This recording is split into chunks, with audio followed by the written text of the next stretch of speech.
الأكلة دي مش لأي حد، دي لأهل الزمن الجميل.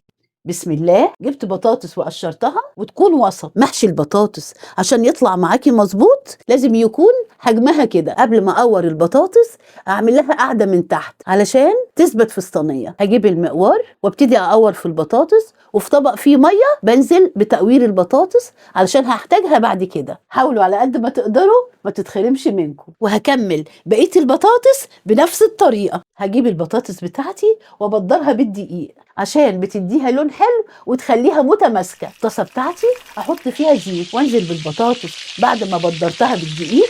اول ما البطاطس تحمر على خفيف كده اشيلها وانزل بوحدات من حلقات الفلفل الاخضر بتدي طعم جميل. الصلصه اجيب حله واحط فيها زيت. اول الزيت ما يسخن انزل بالثوم، واول ما الثوم يحمر بسم الله ننزل بالصلصه.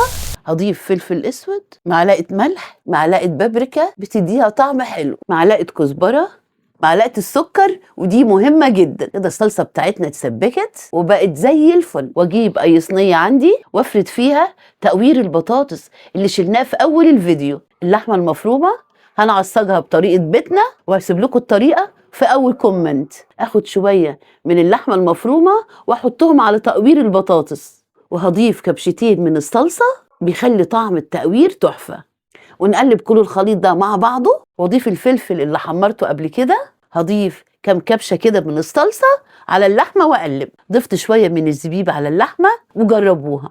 كده كله جاهز وابتدي احشي البطاطس باللحمه. خدي بالك البطاطس في ايدك دلوقتي نص سوا، احشيها بالراحه عشان ما تتكسرش منك. كده حشيت كل البطاطس اللي عندي واتبقى شويه لحمه هزين بيهم الصينيه بالطريقه دي. واحط 4 كبشات من الصلصه على وش الصينيه وندخلها الفرن على درجه حراره 180 وتابعيها يا جميله.